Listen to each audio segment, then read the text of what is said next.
Every time the government launches a scheme where there's going to be funding, there's going to be incentives, grants, usually the same pattern plays out. It's not for you. You don't meet the criteria, you don't qualify, it's for someone else. But this might be the first time that history doesn't repeat itself, because this one is different.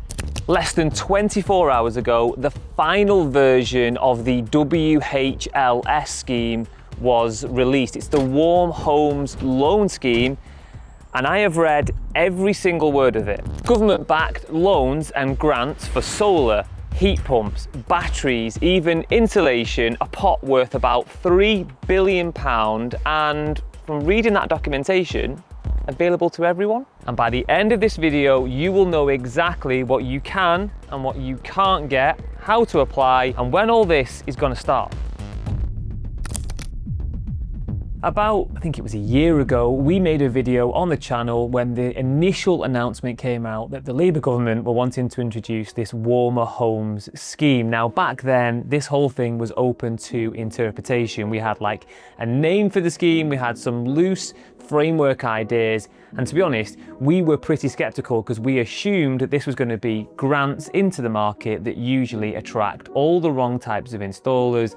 The money ends up getting added onto the job and no one is better off. But having read this policy, and more importantly, after doing the calculations and finding out just how much you can actually save with the Warm Homes Loan Scheme, everything has sort of changed for me. Okay, mic drop. This isn't an out-and-out grant scheme where the government's just going to hand you some cash for installing renewables. There are grants, but they work differently, and because it's not cash, it doesn't mean it's not any good. So just let me explain exactly how this works. Sorry, I don't understand. I don't either, that's the problem. One of the major issues with renewables is that they're expensive. They're expensive to buy, they're expensive to install, and it puts a lot of people off. And the government recognised this, and they realised the only way to sort of overcome this problem was to put funding in market to make repayments affordable. Now, mainstream banks offer solutions. Here at Heatable, we offer finance on solar packages on air source heat pumps, but there's a typical rate. Usually in market, home improvement finance will be sat around 8 to 10% APR. Now, the government, in their view, thinks this is unattractive and it needs to be cheaper. But to do that, someone's got to pay. So the scheme has been designed like this. Lenders who operate in this space have been invited to engage with the government and submit bids for subsidised rates. So a lender who's typically offering a rate of, let's say, 9.9% is working with the government to bring that rate down. And this is where the grant comes into it, because if you read the policy, it stipulates that the government are willing to put up to 20% of the loan value as an upfront payment to the lender. Now, the purpose of this is it's been designed to reduce the rate. So when the market borrows money, let's take a lender, they go to the market and they borrow £12,000 for your solar system. There is a market rate to borrow that money. Then you have the operational costs of the bank and the profit which sits on top, and that's why rates come out at like 8 to 10%. But with this scheme, there's going to be a capital injection on day one to the lender to offset a load of these costs and bring those rates down. Now, in the policy document, the government is looking, or is trying to achieve, a rate reduction of about 5 percentage points. So a rate that's like 8% could get down to 3%. If it's 10%, it could get down to 5%. There is no specific detail on what the final rate will be. Right, what we're going to do is take a look at some examples later on in the video. We can look at what it's going to cost today if you took that money on a standard rate, some of the rates that Heatable have on the website, and also what it could look like with these reduced rates. And we need to do that in this video because this is all moving very quickly. I mean, in the documentation, the government has stated they expect lenders to be making active applications from June, we're now in July, and loans to be activated from September. Now, we have spoken to some lenders. We've got a different version of those events, but we'll get onto that later on when we come to those examples. One of the biggest misconceptions with this scheme was that originally it was sort of advertised as there was going to be grants to pay for full installs. There is a pot of money, there's about £500 million, but that is for extremely fuel poor households. So for people who are in the lowest band of poverty, who need their properties upgrading, they will get fully funded measures like an air source heat pump, a battery and solar panels. But it's likely that if you're a working typical sort of family, you're not going to get that. What you will have access to is the balance of the cash plus some, which is broken down like this. There is a £300 million pot. Now, this £300 million pot is the grant element that is designed to go towards the lenders to reduce that rate. So this £300 million will be accessed via them to reduce the cost of your loan. Now, the balancing figure, which is like £1.7 billion, well, that is going to go into a different scheme which enables banks to borrow money for less. So typically when a bank will lend you money, they usually don't have it themselves. They will go to a bond market or a capital market. They will borrow the cash off them, lend it to you and charge you an uplift. And what the government is saying here is that we can lend you money for these deals for less than you will pay in that standard market, therefore bringing the rate down even further. Now, there's no specifics in this in the policy, because what they have said is the target is to bring the rate down by 5 percentage points. What I don't know, is that a combination of this cheap bond market plus these grants, or is this going to be upside that could materially bring it down even further? Who knows? That is all to be seen. But what is interesting, £300 million is a boatload of cash, and it will go a long way when it comes to subsidising these loans. I mean, if we take a look at just the solar market alone, in 2025, there was about 257,000 systems went in onto roofs. Now, this £300 million pot, we know it's a grant that's going to go towards a lender. We know it's about 20% of the loan value. So if we look at like a typical £10,000 deal with some solar panels and a battery, then on the basis that £2,000 is going to go in, that £300 million pot will end up being about 150,000 homes in the UK. What is scary is if that AOV increases, average order value, sorry, to about £12,000, then that drops to 125,000 deals we can do under the scheme. And then the holy trinity, where I think this is going to go, we're seeing this already at Heatable, people buying solar panels, buying batteries and going for an air source heat pump. Well, they're likely to spend more money. Let's just say that theirs is £20,000. That brings the total number of deals down to 75,000. So the more people spend on these loans, the fewer people can access it, because ultimately it all boils down to 20% of the capital cost of the job goes between as many people that apply and for how much each individual applies for. Hopefully that makes sense. Now, there is something also really interesting, which is if you do go for the Holy Trinity, or maybe even just an air source heat pump, the government has allowed you under this scheme to compound the buzz scheme. That's where you get £7,500 to remove a gas boiler and put an air source heat pump in, £9,000 if it's oil or electric. You can use that and still get these reduced rate loans. There's no cap on, you have to use one or the other. So that's a great benefit if you're looking to do the Holy Trinity, or even just, like I said, an air source heat pump. Let's take a quick look at what products you can access and use this cheap money on. Well, one category is heat decarbonisation. So we have air to water heat pumps. This is air source heat pumps that you typically see. Ground source heat pumps, where you put the boreholes in the ground. Heat pump ready hybrid systems. This is where you have an air source heat pump with your existing boiler working alongside each other. Quite a contentious product.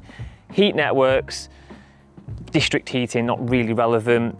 Air-to-air heat pumps, this is air conditioning, says they are not eligible at launch, but if they get added to the buzz scheme, they will later become eligible. Now, as I understand it, you can already get £2,500. So are they in, are they out? At launch, it says no. Solar and storage, this is solar panels and batteries, solar PV panels, Battery storage, standalone or alongside solar, that is relevant for something in a second.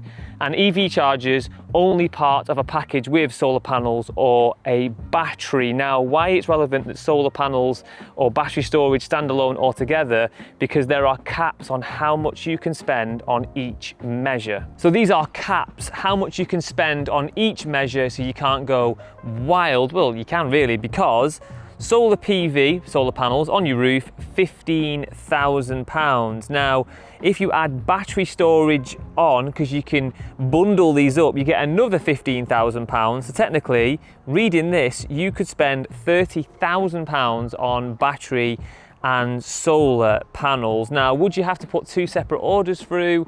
I don't know. Could it be one order? We'll have to find out.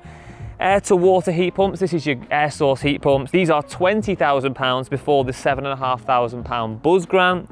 Air to air heat pumps, which they have a spend cap, but they're not in at launch, £10,000. So you can borrow 10 grand to put aircon in your house for not very much money. And you then have ground source heat pumps. These are more expensive to do, so they are £35,000. Now, something to note, there is a whole home cap, which is £35,000. So you can't borrow more than 35 grand combined on this scheme. Obviously, you can spend more than 35 grand, that's not a problem. But if you want to borrow it on WHLS scheme, 35 grand is the max. I think what we'll do now is head back to the studio and take a look at some of these measures, these products, and compare them to what they cost today and what they will cost under the scheme with these reduced rates when it comes to total interest paid, total monthly payments. And then what we'll probably do is walk through, how do you actually apply for one of these loans? What's going to be the process? Because I think Heatable have got a pretty unique edge on this market when it comes to applying. So these repayments. Now, if we take a typical job from Heatable, because we know our own pricing, let's look at £10,000. What does that buy you? Well, typically you'll get like 12 panels and you'll get a decent battery system, your scaffolding, labour, all the things that you need to make an install compliant, and all of your certifications done. 10 grand on your roof, finished job. Now, you've got three ways to pay. Some people pay cash, and you would pay a 25% deposit and you pay the balance on completion.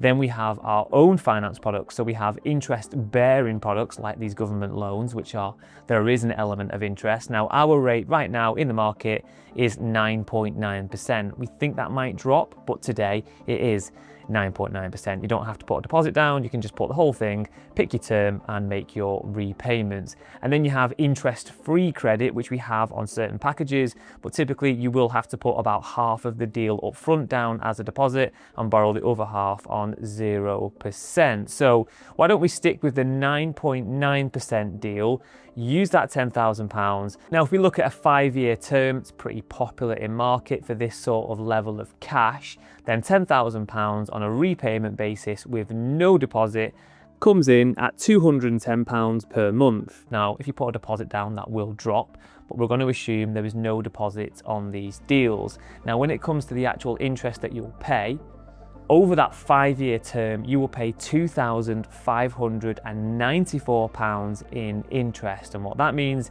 is the total job will owe you with interest £12,594, and that rate was 9.9%. So you can get that today.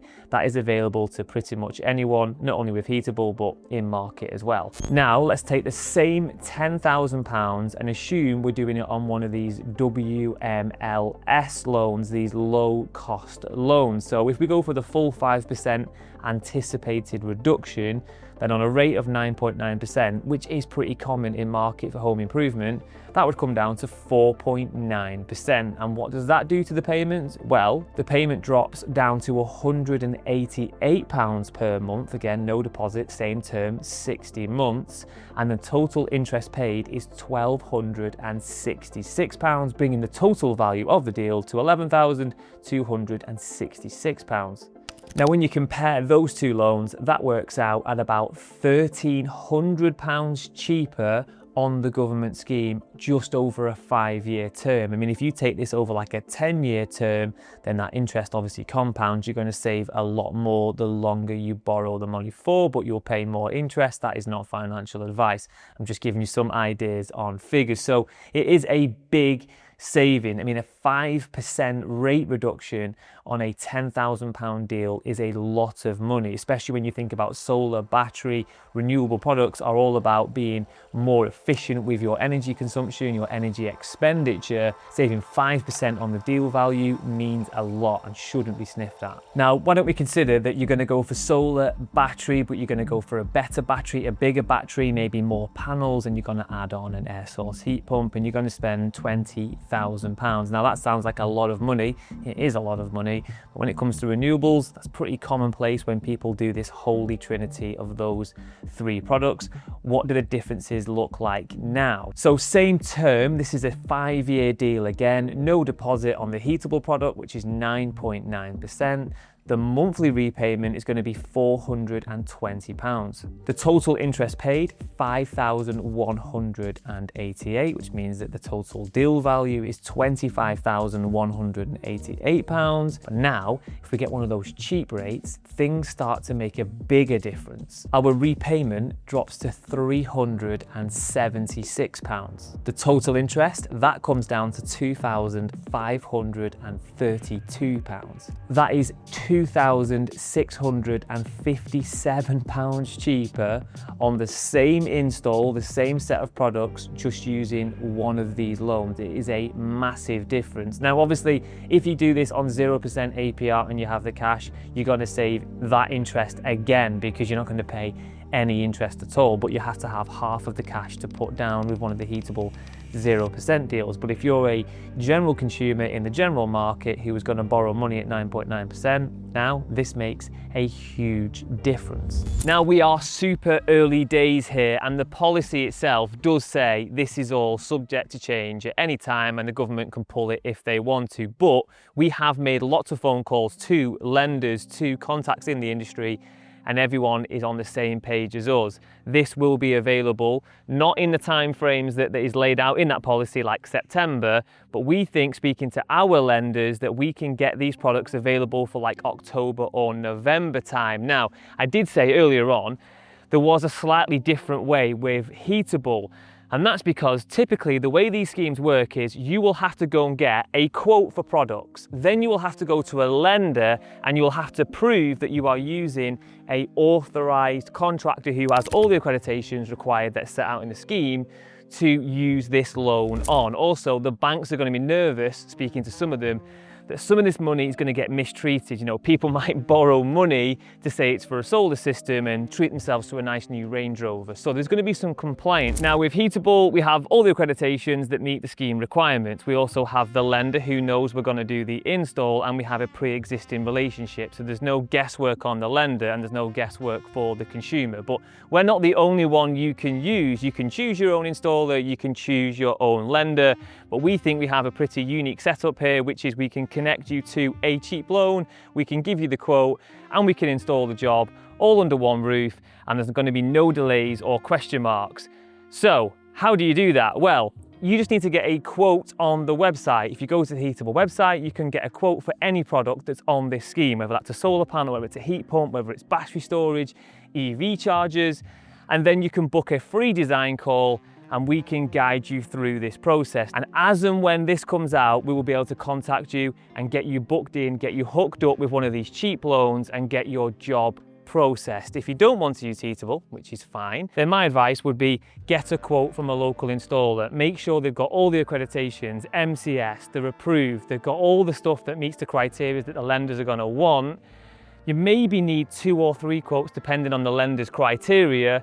Have them ready, and then when you start to see rates appear on market, you can put 1 and 2 together and you can project manage your job. Qualification criteria: who do you need to be to access one of these loans? Because we know that those fully funded installs are very tight when it comes to the actual criteria, but this, totally different. Even landlords are included in the scheme.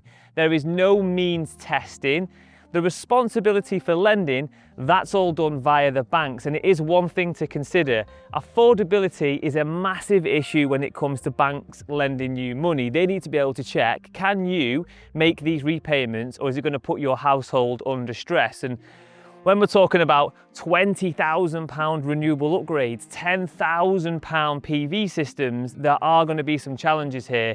Now, it might mean that you go over a longer term to reduce the monthly payment to keep things affordable, but all of that has been pushed onto the banks and falls under normal lending regulators. So all of that will be managed by them. The government won't need to liaise with you over this scheme. It's not like you need to apply to the government, fill out any forms to get one of these subsidised loans. You're going to go direct to the lender or Heatable, who's going to manage that for you. They're going to do all the liaising with the government. Now, one of the benefits of this not being a scheme where the consumer liaises with the government directly is that there is unlikely to be any additional fees thrown on top to make jobs more expensive. So one of the fears when we first saw this policy back in the day when it was first sort of announced or circumvented around the market was that a £10,000 solar job was now going to become an £11,000 solar job because there's loads of fees, there's regulators, there's management agencies involved. But speaking to the people that we've been speaking to, none of these costs are going to enter. A £10,000 job will still be a £10,000 job. I mean, installers still need to be MCS, well, they do anyway. Lenders need to abide by the current lending regulations, they do anyway. And there's obviously a massive incentive for a lender to get into this market because you're going to be lending cheap money to people who are going to be pretty keen to sort of get their hands on it, and for technology that is very popular in market. So I can't see them wanting to make this difficult and more expensive. Everyone should be making this as friction-free as possible. Right, next steps. Well, we are meeting 2 lenders next week to hash out the rates and the process they need to apply to this system. They need to get approved. We're going to get all the timelines for that. Now, once that is done, you guys will be the first to know about what rate is going to be in market, how you apply, and what this process is going to look like, because we're going to put a video on the channel. We have a commitment, we've agreed, Liam, haven't we? Yeah. That as soon as we know, you will know. But in the meantime, if you want to see what's going to happen to solar and battery prices in April 2027, because they're going to go up, then this video on screen right now will tell you everything you need to know. And don't forget, subscribe to the channel, because if you don't, I won't see you on the next one.